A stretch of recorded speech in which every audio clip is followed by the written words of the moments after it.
안녕하세요. 반갑습니다.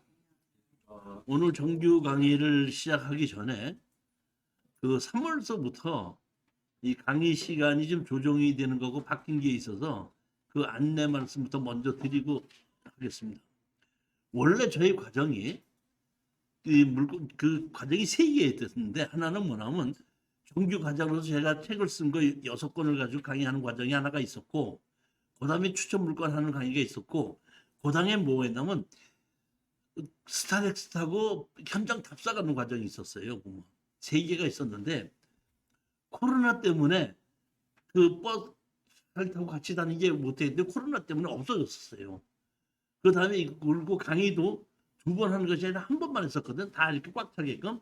근데 코로나 때문에 이렇게 한 장씩 띄어앉으라고 하는 바람에 2번으로 이렇게 늘려서 이렇게 띄어앉게끔 만드는 거거든요. 그때부터 이제 바뀌었는데 이제 3월 달서부터 조금 이제 옛날로 이제 코로나 이제 끝이 났다 해서 옛날로 다시 돌아가기 때문에 제일 먼저 만드는 것이 답사와, 그러니까 현장 답사를 우리 경매 낙찰 받을 거를 답사를 갖고 현장 분석해 주는 걸, 그거를 이제 옛날처럼 다시 만들 겁니다.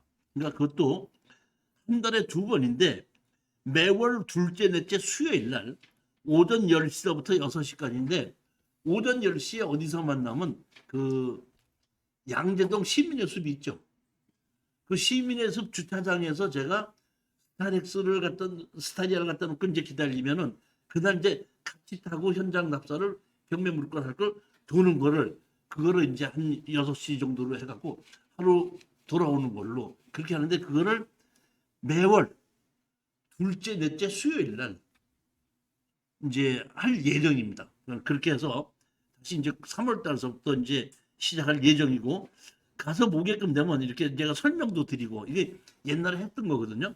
가서 보면 대문을 닫아놓고 뭐 출입 금지 이렇게 하는 것도 있고, 여기 보면 개인 사유 맹지니까 뭐 들어오지 말라는 것도 있고, 이렇게 유치권 행사 뭐 이런 것도 있는데, 우리가 현장을 다 가서 봤을 때에 이런 걸 어떤 식으로 해결할 수 있나 하는 걸 제가 설명을 드리고, 또 옆에 동네 가서 옆집 가서 물어보고 이장한테 물어보는 거, 그다음에 우리가 낙찰 받았을 때 문제 있는 거를 그 면사무소나 군청이나 가갖고 처리하는 거, 이런 거를 이제 실전으로 저하고 같이 다니면서 배우는 거, 이런 과정이 이제 하나가 있고, 그 다음번에가 이제 우리 정규 과정이죠. 매주 지금 하고 있는 화요일 날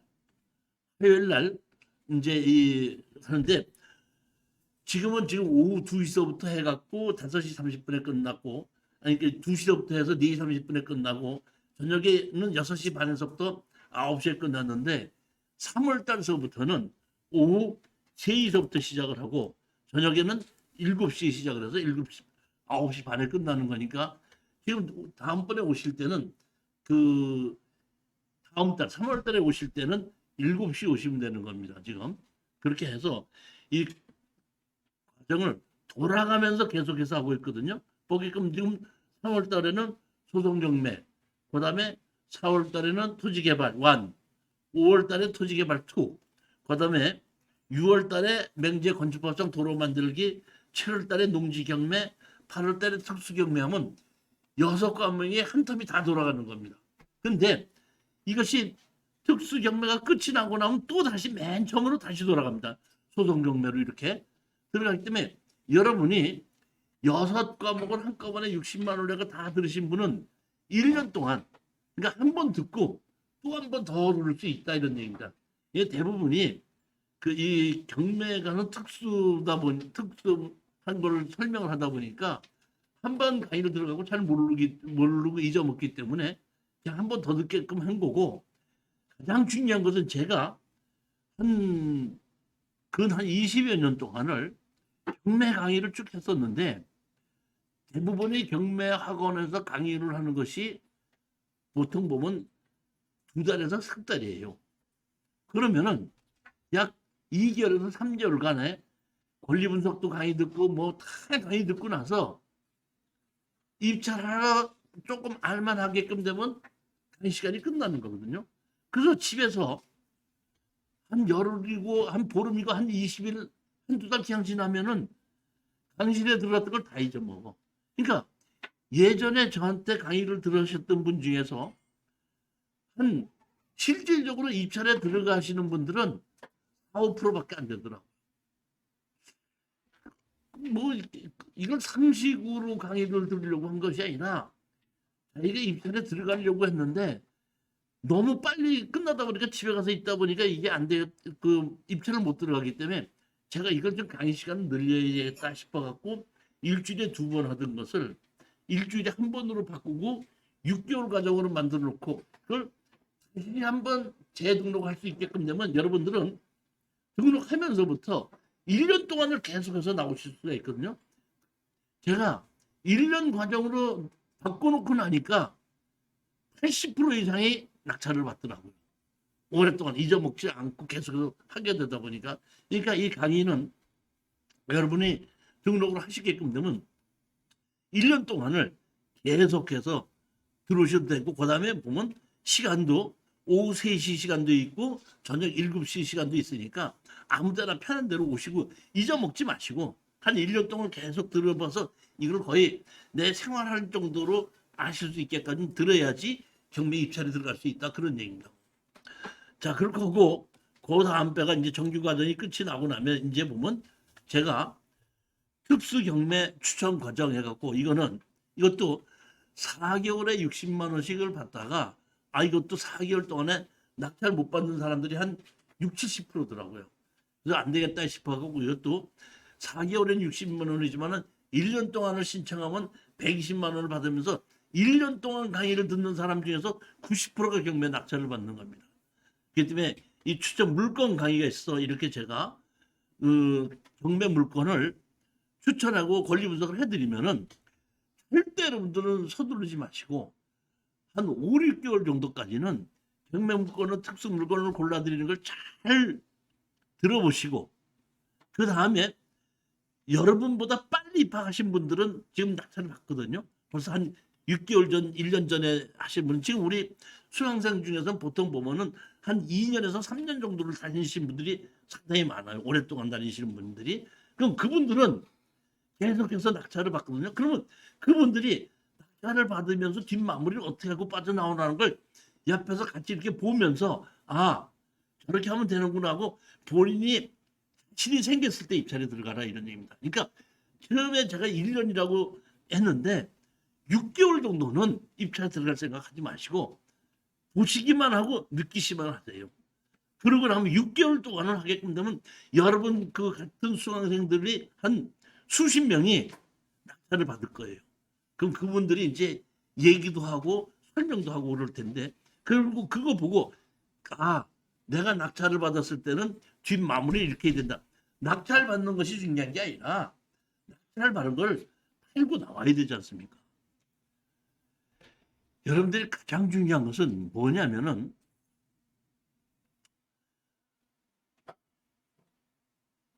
추천 물건을 고르면은 좋은 물건과 돈이 되는 물건이 있거든요. 좋은 물건을 여러분에게 골라주는 거와 돈이 되는 물건을 골라주는 것이 있는데 좋은 물건은 누가 봐도 좋기 때문에 낙찰 가격이 올라갑니다. 따라서 우리는 좋은 물건보다는 돈이 되는 물건을 좀 고르시지 않아야 됩니다. 그래서 제가 돈이 되는 물건을 고르는 방법을 설명을 해드릴 건데 그게 뭐냐면 자 보십시오. 이번에 3월 2일, 3일, 4일 오후 3시부터 5시까지 7시부터 9시까지 두 번이다 보니까 전부 다 6회에 걸쳐서 무료 공개 강의를 합니다. 다음 달 초입니다. 2일, 3일, 4일. 거기에 제가 보면 이게 4가지를 가지고 농지와 맹지의 도로 만들기, 지분 경매, 건물 매각질의 이 4가지를 가지고 실전 사례를 통해서 강의를 하게끔 되는 겁니다. 아셔야 될 것은 제가 여러분 예전에 우리 이제 사장님 같이 그 여자분이 등록을 하셨거든요. 등록을 하셨는데 하루는 저한테 전화가 오더라고요. 주님, 오늘 7시로 강의인데 제가 5시쯤 가서 저녁을 사드리려고 하니까 식사하지 말고 기다리세요 그러더라고. 예, 알았습니다. 기다렸어요. 그분이 제가 뭐 잘생겨서 식사하자는 거 아니죠? 네. 그럼 나하고 식사하자고 할 때는 이유가 있죠. 그 이유가 뭐예요? 대부분이 뭐냐면 식사 다 끝나고 나면 그동안 그 경매 강의는 잘 가르쳐줘서 들었는데 막상 고르려니까 못 고르겠어요. 교수님이 저 대신 하나 골라주시면 안 돼요? 그런 얘기를 하시는 거예요. 그건 이제 그 얘기를 하려고 그냥 말하기는 어리니까 식사 해갖고 했어. 그러면 그분이 저기 식사를 하면서 저보고 골라달랬으면 골라줘야 되죠. 그럼 벌써 그렇게 얘기하면 제가 49%까지 떨어진 거를 이렇게 한 2개를 골라가지고 있다가 그렇게 얘기하면 그럼 돈이 얼마쯤 있으세요? 그러면 얼마쯤 있다 그러면 내가 5천만 원짜리 하나 1억짜리 하나 1억 5천짜리 이렇게 3개 골랐다가 5천 있어요. 고기 만든가? 그럼 이렇게 한번 들어가서 이렇게 준단 말이에요. 그럼 49%까지 떨어졌잖아요. 그럼 그거는 이제 내용도 모르고 내가 뭔 49%까지 떨어진 걸 줬으니까 그분이 이제 활짝 웃으면서 교수님 이거 낙찰 받아서 돈이 되면은 제가 이번에는 오늘은 점심 저녁 식사를 대접했지만 다음번은 소주를 한번 대접할게요. 이래요. 이제 알았습니다. 이제 낙찰 받기를 기다리고 이제 낙찰 받으면 소주 한 잔 먹어야지 그러는데 봤더니 입찰을 안 들어간 거예요. 그럼 내가 강의 때 왔어 물어봤어. 왜 안 들어갔어요? 그랬더니 그 집에 가서 얘기했더니 남편이 잘 됐다고 하면서 같이 한번 현장 가보자 그래서요. 일요일날 현장 같이 가봤는데 가서 보더니 남편이 그래요. 뭐라고요? 너 미쳤니? 이걸 왜 들어가니? 그 이유는 간단합니다. 그분이 저한테다가 물건 골라달라고 그럴 때 좋은 물건 골라달라고 그랬어요? 돈 되는 거 골라달라고 그랬어요? 돈 되는 거 골라달라고 그랬죠. 자 보십시오. 우리는 아셔야 될 일이 있습니다. 돈 되는 거와 좋은 물건은 다른 겁니다. 그러니까 돈이 되는 게 어떤 거라는 걸 제가 설명을 드릴게요. 제가 예를 들는 겁니다. 예를 들어볼게요. 이런 예를 든다고 해서 너무 얘기하지 마시고 그냥 편안하게 알아듣기 위해서 내가 예를 드는 겁니다. 제가 강의하고 쉬는 시간에 나가다 저 문에 손이 끼어서 새끼손가락이 하나 떨어졌다고 가정합시다. 저 이종일 씨가 내 새끼손가락 딱 쥐고 어디서 만들 수도 없고 살 수도 없죠. 그러니까 나 몰래 그 새끼손가락 팔러 다녔더니 사는 사람이 있어 없어? 그걸 산다 그러면 남편하고 저 새끼손가락 산다 그러면은 너 미쳤니? 그거 왜 사니? 그러죠. 그래 안 그래요?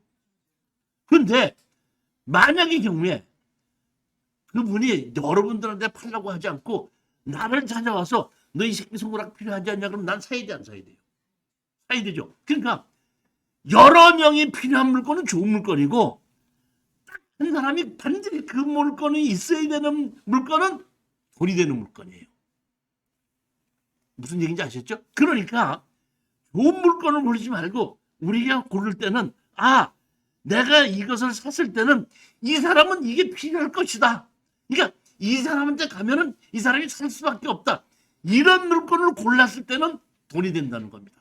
근데 이 사람 저 사람 하고 좋은 물건은 입찰을 들어가면 높게 쓰는 사람이 가다 보니까 우리는 그 할 수 있는 가격하고 차이를 가져가는데 높게 낙찰 받아봐야 마진이 없다는 겁니다. 이런 거는 뭐라 그래? 좋은 물건이라고 그래. 그러면 제가 만약에 이 경우에 추천 물건 골라준다고 얘기하죠. 추천 물건 골라준다고 얘기하고 좋은 물건만 골라주면서 돈 달라고 얘기하면 거의 반은 내가 사기꾼인 거예요. 아니 그 좋은 물건인지 누가 모르냐 이런 얘기예요. 어차피 높게 써야지 되는 거니까. 근데 그렇지 않은 물건이 지금 보면 꼭 필요한 것은 농지경매. 예를 들어 볼게요. 농지경매. 농지증 안 해준다 그래요. 우리 제가 먼저 번에 가야국면에 그 무허가 건물이 있는 농지가 경매로 나온 곳이 있어요. 그때 49%까지 떨어져서 사라는데 안 샀어요. 근데 이번에 한 번 더 떨어졌거든요. 그러니까 우리 수강생이 그걸 산 거예요. 샀는데 지금은 농지증을 낙찰을 받고 띄는 것이 아니라 미리 가서 신청해도 띄워줘요. 그러니까 미리 가서 신청을 했더니 무허가 건물이 있어서 농지증을 발급해 줄 수 없습니다. 이렇게 해서 띄워준 거야. 자, 난 깜짝 놀란 것이 예전에는 그런 걸 하지 않고 미리 가서 물어봐도 그 농지증 안 해준다면 아무도 안 들어왔는데 이제는 농지증 안 해준다고 해도 우리 수강생이 그러더라고. 8명이나 들어왔습니다. 농지증 안 해준다고 해도 8명이나 들어와요. 농지증 안 해준다는 것만 내가 골라서 강의한 지가 한 7년 됐는데 그 당시에 농지증 안 해준다는 아무도 안 들어왔었어요. 근데 제가 이 농지증 안 해주는 것도 낙찰을 받아가지고 농지증을 받을 수 있게끔 내가 만들어주다 보니까 이제는 웬만한 사람들 알아가고 8명이 들어왔대. 그래서 나보고 그러더라고. 8명이 전부 다 농지증 안 해준다는 거를 미리 가서 근데 면사무소 그런데 8번째라고. 이게 미리 가서 신청한 게. 그래서 8명쯤이 가져갖고는 거 아는데 그래서 자기가 어떻게다 조금 높게 썼더니 2등하고 250만 원 차이로 이겼습니다. 농지증 안 해준다는데 이거 어떻게 해야 됩니까? 그래서 내가 농지증을 이런 식으로 해라. 이렇게 지금 신청했는데 예를 들어서 간단히 얘기하십시다. 우리 사장님께서 농지를 하나 샀어. 농지를 사갖고 대출을 받았어. 이제 내 안 내. 왜 내지 말어. 안 내면은 은행에서 경매 집어넣죠. 그럼 경매 집어넣을 때 얼른 가서 무허가 건물 하나 지어놔. 그럼 농지증 해줘 안 해줘? 그러면 그 은행에서 경매 집어넣어도 내 거 뺏겨 안 뺏겨? 근데 이런 일을 지금 하고 있잖아. 그게 말이 되느냐 이거죠. 그러니까 이게 간단한 겁니다. 일반 매매일 때는 안 주는 게 맞아요. 근데 경매로 나왔을 때는 농지증을 해주고 원상 복구시키는 조건들을 해주는 게 맞다는 겁니다. 그래야지 돈 빌려준 은행에서 회수를 하지 안 해주면 어떡하겠다는 거냐. 소송을 해갖고 한 5, 60개를 소송을 해서 다 이겼습니다. 그리고 그 소송한 실전 사례가 제가 네이버 블로그에 이종실의 특수경매 보면 그 사례가 다 있습니다. 그런 거를 가지고 제가 농지증을 안 해준다고 하는 거를 그 실전 사례를 설명해 주는 겁니다. 이게 뭐냐면 3월 2일 날 무료 공개 강의할 때 이런 거를 실전 사례를 갖고 하나 설명을 해준다 이런 얘기입니다. 두 번째, 맹지의 도로 만들기. 오늘도 그 2시에 강의를 하는데 뭐 도로를 만들기 위해서 뭐 지금 상담을 하고 싶은다 해서 빨리 오실 때는 1시 왔어요. 1시 왔는데 이면을 샀는데 맹지야 나보고 도로 만드는 방법 가르쳐 달라는 거야. 여러분 어떻게 남의 땅을 민법에 의해서 남의 땅을 내가 그냥 사용해서 도로를 어떻게 만들 수 있습니까? 여기에 맹지의 도로 만들긴 그런 얘기가 아니에요. 이게 이 뜻을 알아야 되는데 자 보십시오. 대한민국에는 도로법에 의해서 도로라는 것이 있어요. 그리고 도로법에 의한 도로는 도로대장이 올라가 있습니다. 그리고 그 도로대장이 올라간 거는 국가에서 대한민국 국민의 모든 사람을 위해서 국가에서 땅을 사갖고 또는 지방자치단체에 사갖고 모든 사람이 통로를 할 수 있게끔 만들어 놓은 땅입니다. 그런데 맹지의 도로를 만들기라는 얘기는 내 땅에서 그런 도로까지 연결시켜야지 내가 막 다닐 수 있지 않습니까? 그러니까 도로법엔 도로가 아니라 도로법엔 도로에다가 내 땅서부터 도로법엔 도로까지 연결시키는 방법을 얘기하는 거예요. 연결시키는 방법. 그 연결시키는 방법. 그러니까 도로법엔 도로가 아니라 건축법상 도로를 얘기하는 겁니다. 그럼 예를 들어보면 건축법에서 이렇게 나와 있습니다. 남의 땅을 사용해서 도로를 건축법상 도로를 만들 때는 그 땅 주인의 사용 승낙을 받아와라 이렇게 돼 있다는 얘기입니다. 그러면 맨 처음에 그 땅을 가지고 도로를 사용 승낙을 받아서 만드는 사람은 건축허가를 돈을 주고 사용 승낙을 받아서 건축가에 갖다 주면 건축허가가 나는 겁니다. 그런데 만약에 그 땅 주인이 철수만 다니는 것이 아니라 영희도 다닐 수 있고 순위도 다닐 수 있고 여러 명이 다닐 수 있죠. 그럼 여러 명이 다닐 때마다 계속 돈 받아야 돼요. 그게 우리 법에 맞아요? 그럼 그런 도로를 갖고 있는, 그런 땅을 갖고 있는 사람은 황금만을 낳는 거야? 말이 안 되죠. 그렇기 때문에 그런 종류의 법에서는 맨 처음에 도로를 만들었던 사람은 돈을 받고 다른 사람은 안 받아도 된다. 이런 것이 있기 때문에 그런 법이 맞느냐 안 맞느냐는 것을 제가 이거는 그렇기 때문에 이 도로는 돈을 안 내고도 쓸 수 있습니다 하는 거 하나. 그 다음에 또 하나는 뭐 자봅시다. 건축법에 의해서 모든 건물을 지을 때는 건축법상 도로가 있어야 된다 그랬죠. 그러면 저 산꼭대기에다가 절을 하나 지으려면은 그 절까지 밑에서부터 건축법상 도로 있어야 돼 없어야 돼? 그러면 그 절을 짓는 값이 더 들어가? 도로 만드는 값이 더 들어가? 그러면 그 절 못 짓는 거죠. 그렇기 때문에 건축법에서 그런 것도 생각해서 그렇게 하면 안 된다. 그러다 보니까 비도시 지역에서 담당자의 판단하에 현황도로가 있다고 할 때는 건축법상 도로를 안 바꿔도 해줄 수 있다. 이런 도로가 있다는 겁니다. 그게. 그러니까 그런 경우에 속할 수도 있고 조금 아까처럼 다른 사람이 돈을 내고 이미 도로를 쓴 경우도 있을 수 있고 했었을 때에 건축 허가를 받을 때 우리가 이건 이렇게 됐었기 때문에 또다시 하지 않고도 이 법에 의해서 해줄 수 있지 않냐 이런 주장할 수 있는 근거를 가지고 제가 가르쳐 주는 것이지 생땅에다가 도로를 만들 수 있는 법 가르쳐 주십시오 하고 당신 유튜브에다가 맹제 건축법상 도로 만드는 법 가르쳐 준다고 했잖아. 그러니까 나 오늘 왔으니까 가르쳐 주십시오. 그런 것은 아니다. 그런 거는 제가 설명을 드리는 겁니다. 지분경매. 지분경매가 아까 그런 얘기입니다. 예를 들어서 보니까 아까 7명이 상속을 받아서 같이 가지고 있어요. 근데 가서 봤더니 시골집이다 보니까 6명의 아들, 딸들은 서울에서 살고 있어. 근데 돌아가신 아버지의 부인은 아직 살아계시다 보니까 그 집에 그대로 살고 계신 거야. 근데 자식 중에 한 분이 빚을 지다 보니까 경매로 나온 거예요.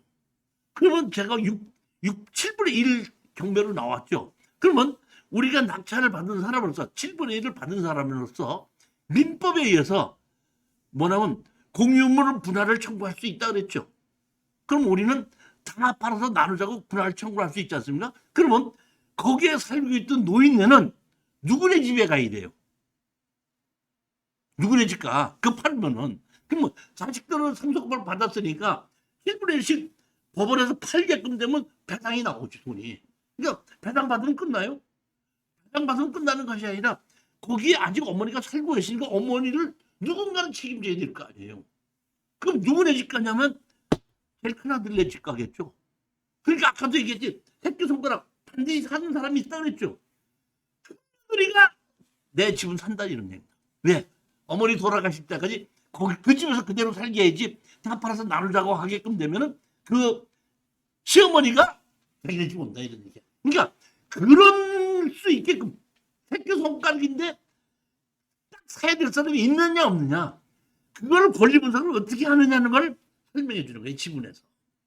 만약의 경우에 반대로 지분 경매도 실수하는 경우가 있어요. 어떤 경우나 우리 권리 분석을 해보면 아는데 자 이런 경우입니다. 할아버지가 땅을 갖고 있다가 상속을 하다 보니까 자기 아버지는 돌아가셔서 조카들이 갖고 있고 하나는 그 그러니까 아버지의 동생이 그 집에서 살고 있는 거예요. 근데 조카 중에 하나가 잘못해서 경매가 나온 거예요. 다 팔아서 나누자 했더니 자 보십시오. 다른 사람들이 봤을 때 삼촌이 살고 있는 집을 내가 지분으로 갖고 있다고 해도 나가라고 새 못하죠. 그러니까 그냥 돌아가실 때까지 기다리고 있었는데 한 사람이 낙찰을 받아서 다 팔아서 나눠 갔다고 했더니 아이고 잘됐다. 내 대신 제가 칼이 휘둘렀구나. 얼른 팔아서 가자라는 걸 동의하자. 이런단 말이에요. 그러면 우리는 새끼손가락인데 살 사람이 없는 거야. 그러면 새끼손가락 산 사람 망하는 거다. 그러니까 지분 경매에서는 내가 이걸 지분을 이렇게 샀을 때 반드시 이거를 사야 될 만한 사람이 있는지 사야 될 만한 사람이 없는지 이런 거를 권리분석을 어떻게 하는지의 지분 경매는 핵심이에요. 그게 그런 거를 제가 설명해 준다 이런 얘기입니다. 그 다음에 맨 마지막에 실전 사례가 건물 매각 제외라는 겁니다. 우리가 지금 보면 공투를 하고 있는데 공투에서 우리 특수경매에서 제일 돈을 많이 벌 수 있는 것 중에 하나가 뭐냐면 건물 매각 제외입니다. 그러면 건물 매각 제외는 땅 주인과 건물 주인이 다르다 보니까 경매로 나왔지 않느냐 이렇게 생각할 수 있는데 땅 주인과 건물 주인이 같아도 경매로 나오는 수가 있어요. 그러니까 건물 매각 제외도 왜 건물 매각 제외로 나왔는지를 잘 살펴보게끔 되면은 이게 돈이 되겠구나 안 되겠구나 알 수 있습니다. 자, 우리 공투물건 중에서 낙찰받은 게 지금 그 청주에 우암동이 하나 있고 진천에 이제 그 백곡면에 이제 낙찰 하나 받은 게 있는데 그 실전 사례인데 보시겠습니다. 그게 이제 청주 우암동 거는 강제 경매로 나온 거거든요. 이렇게 된 겁니다. 그거는 건축물 관리상이 있고 등기부등본도 있어요. 땅 주인과 건물 주인이 같아요.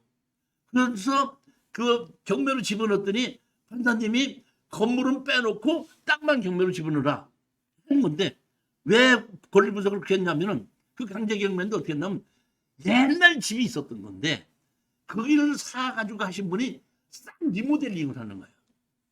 그 5천만 원인가 뭐 7천만 원에 예약을 해서 리모델링을 싹 했어요. 싹 해놓고 했는데 돈을 안 갚았 그 리모델링 비용을 안 줬거든. 그러니까 그 사람이 이제 경매를 집어넣은 거예요. 경매를 집어넣었더니 판사님 감정평가사가 뭐라고 한다면 이렇게 판사님한테 이렇게 보고 그랬어요. 건축물 관리 대상에 있는 건물과 현존하는 건물이 다릅니다. 옛날 집이 있던 걸 7천만 원을 들여서 새로 리모델링 했으니까 같을 리가 없죠. 평수도 커지고 당연히 주택 건물이죠. 그랬더니 자 보십시오. 은행에서 설정도 하고 됐다 했는데 경매로 집어넣었더니 뭐라고 설정을 현존하는 건물이 다르다는 얘기는 없애버린 건물을 설정한 거죠. 새로 지금 고친 건물은 설정이 안 돼 있잖아. 그러니까 판사님이 뭐라고 그러셨냐면 그렇다 그러면은 설정도 없는 건데 경매로 집어넣으면 안 되니까 건물은 제외하고 땅만 경매로 집어넣어라. 이게 땅만 집어넣고서 건물은 아주 새 건물인 거예요. 그거 우리가 공투를 낙찰받았죠. 낙찰받아서 건물 철거고 나가고 지도 내놔라 이렇게 해서 소송을 하니까 조정을 해갖고 그 우리 그 저기 먼저 번에 제가 보여줬죠. 200만 원 주고 우리가 그 건물을 200만 원 주고 산 거예요. 그래서 200만 원 주고 사갖고 건물하고 땅을 합쳐가지고 제3자한테 파는 겁니다. 그 다음에 또 하나가 우리 그 진천 백곡면 거는 처음부터 할아버지서부터 상속을 받아서 큰아들이 있고 작은아들이 있었는데 큰아들이 이제 그 상속을 받아가지고 그 며느리가 이제 그 아들하고 며느리 이름으로 거기다 집을 지은 거예요, 보면. 그런데 이제 큰 아들이 이제 죽다 보니까 그 며느리는 일산인가 어디로 가서 이제 살고 있고 그 집을 며느리가 이름으로 집을 지었던 걸 동생이 이제 거기 들어가서 살고 있는 거예요, 보면. 그러니까 그 집을 살고 있는데 우리가 낙찰을 받아서 건물 철거하고 나가고 지려 내놔라 그랬더니 그는 처음서부터 땅 주인과 건물 주인이 달랐기 때문에 하나는 땅 주인은 동생이고 건물 주인은 형의 며느리고 그러니까 다르다 보니까 법정지상권이 없는 거야. 법정지상권이 없으니까 지료를 내놓고 철거하고 나가라 했더니 판사님 지료감정 신청해라 했더니 지료감정 했더니 28만 원인가 나왔거든요. 그러니까 그 사람들이 거기서 계속 살려면 우리한테 다 28만 원을 줘야 되다 보니까 아이고 나 그 돈 주는다고 우리가 얼른 그냥 나가겠다 해갖고 우리가 500만 원 주고 샀어요. 500만 원 주고 샀는데 그동안에 판결문에서 그 사람들이 살고 있던 것만큼은 500만 원에서 28만 원씩 깐 거야. 그러니까 판결 문건지 다 까면 한 200만 원도 안 되더라고요. 그래서 내가 하지 말고 얼마는 주고 한 400 얼마는 주고 나머지는 이제 우리가 넘겨봤자 해갖고 그걸 우리가 땅을 5,500만 원 주고 사고 지금 왜 건물을 500만 원 주고 샀는데 지금 공인중개사한테 내놨더니 뭐 1억 2천 주고 파신다면 3개월 내에 팔아드리겠습니다. 이렇게 하면 건물과 땅을 다 한다 그러면 이런 것이 뭐야? 건물 매각 제외라는 겁니다. 그러니까 이런 사례를 가지고 제가 자세히 그 설명을 드리고 특수경매라는 것은 이런 것이다. 이런 것을 공개 강의 때 설명을 드리기 위해서 지금 그 공개 강의 하는데 이게 코로나를 하기 전에는 무료 공개 강의를 많이 했었는데 이제 코로나가 하고 난 다음부터는 무료 공개 강의가 없다가 이번에 무료 공개 강의 처음으로 한다 그랬더니 3일 동안에 해서 2번씩 하면 6번을 하는데 문자로 신청하라 그랬더니 지금 여태까지 신청한 사람이 8명이야. 그러니까 6번 강의 중에서 한 4번은 그러니까 4명은 1명씩 놓고 강의하고 2번은 2명 놓고 강의하는 거야. 지금. 그러니까 그만큼 관심이 없는데 우리 여러분들이 이런 것은 좀 괜찮다 싶어 가지고 좀 소개를 해 주시면은 공개 강의 한번 하게끔 좀 들어오게끔 그 소개를 해달라 이런 말씀을 좀 드리는 겁니다. 자, 그렇게 하고 그 다음에 이제 제가 매주 정규 강의 시간 전에 49%까지 떨어진 권리분석상 아무 문제 없는 수도권 아파트를 제가 추천하는 게 있거든요. 오늘도 그 추천하는 걸 4개를 가지고 왔습니다. 한번 보시겠습니다. 제일 첫 번째 물건입니다. 인천지방법원의 타경 22에 511361입니다. 다음 주 월요일 27일 날 아침 10시에 인천지방법원으로 가시면 됩니다. 10시에 여기 보시면 아파트인데 4억 9,500짜리가 2억 4,200까지 떨어졌습니다. 제가 권리분석상 아무 문제가 없다 그랬죠. 이게 뭐 지분이라든지 건물 매각 제외라든지 뭐 맹지라든지 이러면 권리분석이 상당히 어려운데 아파트는 권리분석이 아주 쉽습니다. 자, 제일 첫 번째, 대항력 있는 임차인이 있느냐 없느냐. 여러분들이 아셔야 될 것은 이 아파트든지 뭐든지 권리분석을 할 때는 뭘 봐야 되냐면 제일 먼저 기준권리부터 찾을 줄 알면 돼요. 기준권리는 등기부 등본을 봐갖고 등기부 등본에 가장 앞서 있는 압류, 가압류, 설정 날짜가 기준권리입니다. 그 기준권리보다 앞서 있는 가등기, 가처분, 전세권 이런 것이 있으면 인술, 그건 내가 인술을 해야 되는 겁니다. 그 다음에 대항력 있는 임차인, 대항력 있는 전입자가 아니라 임차인. 다시 말하면 대항력이 있는 사람도 주인한테 돈을 주지 않았다면 그 사람은 그냥 나가야 되는 거죠. 대항력이 있다는 얘기는 자기가 뭐야? 돈을 전세 보증금을 줬다든지 이런 이유가 있는 사람들은 우리가 낙찰받아서 대항력을 한다는 건 우리는 돈을 줘야 되는 거니까 보니까 기준권리보다 앞서 있는 전입자가 있을 때 그 전입자가 세입자냐 세입자가 아니냐만 판단하고 세입자가 아니라 그러면은 아무리 기준권리보다 앞선 전입자가 있어도 문제될 게 없다는 거죠. 그러니까 권리 분석을 하려면 제일 먼저 해야 되는 것이 뭐냐면 기준권리를 찾는 것인데 우리 스피드 옥션이나 뭐 지지 옥션이나 어느 옥션에서 보게끔 되면 이렇게 보면 거기서 기준권리를 찾아다 주죠. 이렇게 소멸 기준 이렇게 돼 있지 않습니까? 찾아다 줍니다. 소멸 기준권리보다 앞선 권리가 뭐라 그랬죠? 가등기, 가처분, 전세권 이런 것이 인수인데 여기는 아무것도 없죠. 없다. 그 다음에 대항력 있는 임차인 아무것도 없지만 채무자 점유로 있다 보니까 아무것도 없습니다. 그러면 우리는 이런 아파트를 나중에 팔고 나올 때 조금 더 받을 수 있느냐 덜 받을 수 있느냐는 것은 뭐냐면 층수가 좋으냐 향이 좋으냐 주변이 역과 가까우냐 학교나 이런 것이 좀 있느냐 그 다음에 대단지냐 나홀로 아파트냐 이런 것만 잘못되는 거거든요. 그러니까 권리 분석에서는 대항력 있는 임차인과 기준 권리보다 앞선 권리를 보고 그 다음에 보는 것은 대단지냐, 역세권이냐, 출수가 어떠냐, 향이 어떠냐 그것만 보는 겁니다.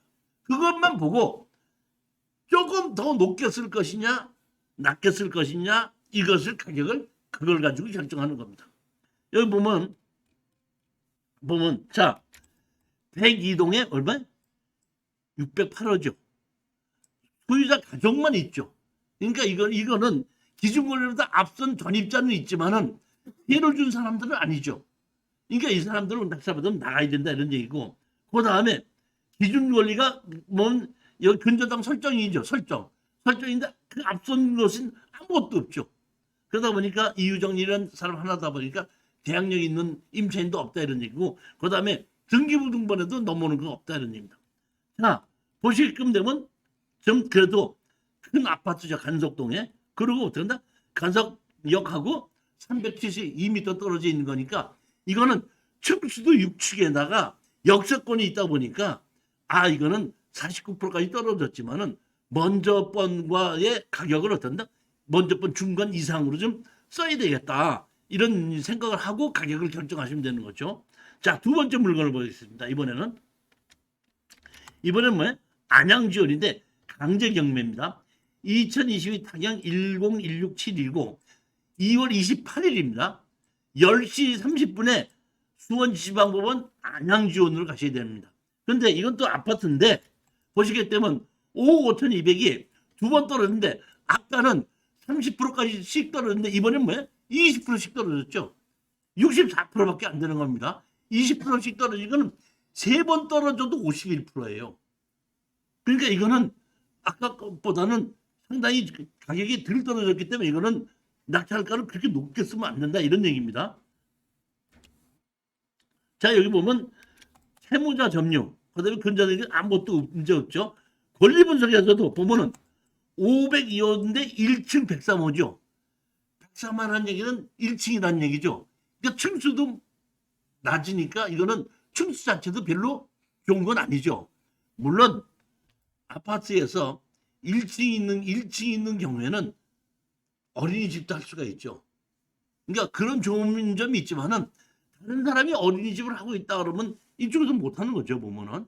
그러니까 1층인 경우에는 노인네들이 있는 경우에는 1층을 선호하는 경우도 가끔가다 있기는 하지만은 층수로 봤을 때는 별로 좋지는 않은 것이다. 그러니까 이거는 20%씩 떨어져서 64%까지 떨어졌는데 층수도 나쁘다. 그렇다면은 이건 내가 그냥 최저가로 들어와서 낙찰을 받으면 받고 맞는 받는다. 이런 정도로 생각하면 된다. 이런 정도로 가격을 결정하면 되는 거죠. 이것도 권리 분석상으로는 기준 권리 있고 그 외에 아무 권리도 없기 때문에 권리 분석상 아무 문제도 없다 이런 얘기입니다. 자, 그 다음에 보면 아파트도 그래도 여러 동 되죠. 대단지라고 볼 수 있죠. 보면 근처에도 뭐야? 이 아파트 번지수 말고도 많이 있지 않습니까? 보면 그 다음에 여기 보면 얼마는 역하고는 어디가네 785m다 보니까 그 역세권보다는 500m 안에다 보면 역세권이라고 보는데 지금 500m 반은 785m면 역세권이 넘어가는데 요새 이런 아파트들도 인기가 좀 있는 게 그 1km 정도까지는 내가 다른 데 운동을 못 하는데 출퇴근하는 식으로 해서 1km 정도는 걸어가겠다 하는 사람이 있을 때는 괜찮은 그런 거로 봐도 된다 이런 얘기입니다. 세 번째 물건입니다. 세 번째 물건. 이번에는 고양지원의 2022 타경 8899 이것도 2월 28일 10시에 의정부 지원 고양지원으로 가는 겁니다.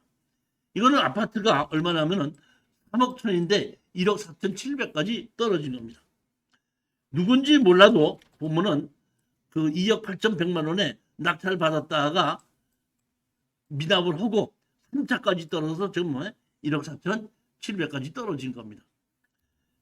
여기도 보면 채무자 점유고 소멸 기준으로 여기 보면 근저당 설정이 있죠. 그 이전에 우리가 인수받는 거는 가처분, 가등기, 전세권 이렇게 했는데 그 이전의 권리는 하나도 없죠. 그러다 보니까 권리 분석상도 아무 문제가 없다는 겁니다. 여기는 보게끔 되면 103동 2층 203호죠. 아까 1층도 나쁘지만 2층도 이렇게 좋은 층수는 아니라고 보죠. 그러니까 좋은 층수 아니라는 얘기는 뭐냐면 그 조망권이 없다는 얘기고, 두 번째는 제가 이제 그 20몇 층짜리 아파트에서 10몇 층에 살아보니까 파리 모기가 안 올라오더라고, 끝까지. 근데 저층에 살면은 문 열어놓으면 파리 모기들이 들어와요. 한 5, 6층까지는. 근데 한 10몇 층을 올라가다 보니까 그런 것이 안 들어오니까 조망권이 좋고 그런 것이 안 오니까 좋다고 얘기하는 거죠, 보면. 예, 그런 면으로 보면은 이거는 뭐야? 203 하다 보니까 저층이다 보니까 그런 층수는 별로 안 좋다. 그러니까 이런 걸 생각을 해서 내가 입찰 들어갈 물건의 가격을 얼마를 쓸 건가는 이런 걸 보는 거예요. 대단지냐, 그 다음에 역세권과 가까우냐, 층수가 어떻냐, 그 방향이 어느 쪽이냐, 이런 것만 보는 건데, 이제 이런 걸 가지고 더 중요한 거는 어떤 거냐면 이런 건 있어요. 좀 아파트가 오래됐다고 할 때는 현장을 가서 보면은 공인중개사들은 알아요. 아, 그 집 전부 다 대수리 한 집입니다. 아닌 집이다. 이렇게 하는 경우가 있는데, 만약에 가서 봤을 때 예전에 싹 수리를 한 집이다 할 때는 조금 더 높게 쓰는 거고, 수리를 안 하고 옛날에 있던 집 그대로입니다. 그럼 가서 보게끔 되면 발코니를 튼 집이 있고 발코니를 안 튼 집도 있잖아요. 보면 그런 거를 판단해 가지고 가서 보고, 아, 내가 가격을 얼마를 쓸 것인가, 이렇게 판단하는 것이 맞는 겁니다. 여기는 저기 뭐야 예, 그 북쪽하고 가까워서 그 항공사진 이렇게 가려 갖고 나와서 이렇게밖에 안 보이는 거고, 여기 보면 그 금천역하고 475m예요. 그러면 상당히 뭐 500m 이내니까 그 역세권에 들어간다고 보면 되는 겁니다. 네 번째 물건입니다. 이거는 23일 날이에요. 아까 거는 27일하고 28일인데 이건 23일이면 내일 모레 거죠. 네 번째 물건은 수원지방법원에 2일 타경에 71200 해갖고 2월 23일 날 10시 30분입니다. 이거는 수원에 있는 영통구에 있는 건데 5억 9천짜리를 누군가가 뭐야 3차까지 떨어졌는데 3억 7,300으로 거의 먼저 가격 가까이 어떻다 질렀습니다. 제가 여러분들한테 수십 번을 얘기하지만은 경매를 하는 목적이 돈을 벌려고 하는 목적인데 가서 질르시는 분들이 있어요. 경매를 낙찰을 받는 것이 목적이 아니고 돈을 버는 것이 목적이라 그러면은 질르지를 마시라는 것이고, 떨어져도 항상 제가 얘기한 것이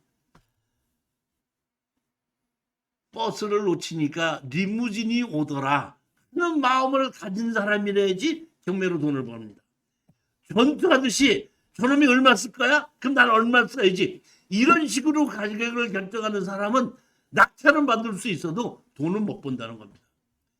우리 수강생 중에서 예전에 한 분에 이런 분이 있었어요. 그분은 저한테 이러더라고. 저는 잘 몰라가지고 그냥 49%까지 떨어진 게 있으면 무조건 뽑아놓는데 다. 그래갖고 매일 49%까지 떨어진 건 매일 입찰에 들어간대. 단독인들로 들어가는 식으로 해서 49%까지 떨어진 거를 그냥 단독응찰이라고 생각하고 들어가면은 6개월 동안에 한 100번을 넘어 들어간대요. 근데 평균적으로 6개월 동안에 들어가 보면은 단독응찰 되는 경우가 있대요. 근데 그 사람이 하는 얘기가, 근데 6개월 동안 떨어져도 단독응찰 되는 경우가 있는데 그거 6개월 동안에 그렇게 들어가서 하나 낙찰 받으면 나 6개월 동안 쓸 돈 법니다. 그리고 또 그 하나 하고 또 49% 따지고 맨날 아니 너무 뽑아놓고 무조건 들어간다는 거예요. 괜찮은 거. 그러면 또 한 6개월 동안 100번 떨어지고 나면 또 낙찰된다는 거예요. 자기는 그런 식으로 했는데 유튜브를 보다 보니까 이 교수님은 49%까지만 떨어진 것만 전문적으로 추천해 주는 걸 보고, 아, 이런 것들은 왜 확률이 좀 더 많고 이게 49%까지 떨어진 걸 내가 들어가서 돈을 벌 수 있겠구나 해갖고 배우러 왔습니다. 이런 얘기를 하는 거거든요. 절대 기르지 마시고, 제가 보기엔 먼저 번에 2등 쓴 사람이 딱 맞는 가격이에요.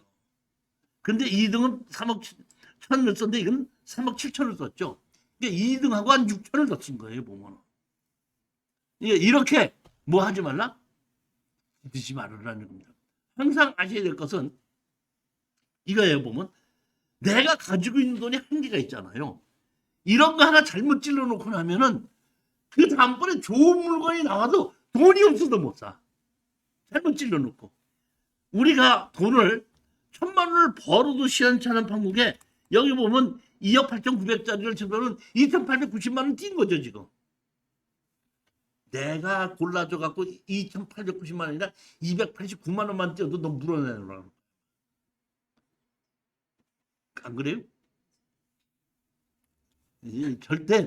절대 여러분들은 정말로 돈을 벌려고 하시는 분들은 급하면 안 됩니다. 질러도 안 됩니다. 느긋하게 하는데 제가 얘기를 하면은 한 10번이고 20번이고 떨어질 수도 있고 낙찰을 못 받을 수가 있는데 그러다가 낙찰 하나 받기도 하고 그렇게 오랫동안 떨어지다 보면 아 이건 질러도 될 물건이다 하는 것이 눈에 보이기 시작합니다. 그러니까 질러도 되는 물건이 있고 질러면 안 되는 물건이 있는데 꼭 질러면 안 되는 물건 갖고 질르고 질러야 되는 물건은 또 안 질러요. 근데 내가 말씀드린 건 6개월 정도를 연습을 하고 떨어지고 나면은 저한테다가 강의를 듣지 않아도 본인 스스로가 아 이건 조금 질러도 되겠다. 아 이건 질르면 안 된다. 판단한다는 겁니다. 본인이 그러니까 제가 이 경매 강의를 1년으로 늘려놓은 원인은 뭐냐면은 내 강의를 들으려는 것이 아니라 낙찰을 받기를 원하는 사람은 느긋하게 오랫동안 강의를 들으면서 본인이 판단할 수 있게끔 해야 된다는 얘기. 다 본인 책임이지 네가 했잖아가 소용이 없어요. 네가 골라온 줬잖아가 소용이 돼야 안 돼요. 소용이 안 된다네. 본인이 판단해야 되거든요. 그러니까 제가 얘기하는 건 1년 동안을 강의를 들으면서 본인이 판단할 수 있는 기본을 제가 설명을 드리는 거고 그 설명을 들은 난 다음에 판단은 본인이 하는 거고 입찰 가격도 얼마를 써야지 될 것인가도 본인이 판단한다는 겁니다.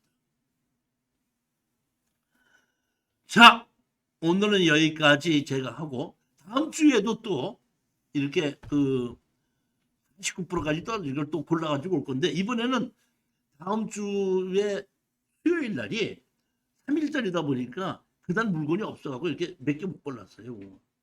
3개인가 밖에 못 골라고 밖에 안 나왔는데 제가 보면 매주 화요일 날 제가 강의하는데 그 다음 주 월, 화, 수거에 49%까지 떨어진 수도권 서울 물건 아니고 경기도 물건에 49%까지 떨어져서 권리분석사 아무 문제가 없는 것만 제가 추천해 드리는 겁니다.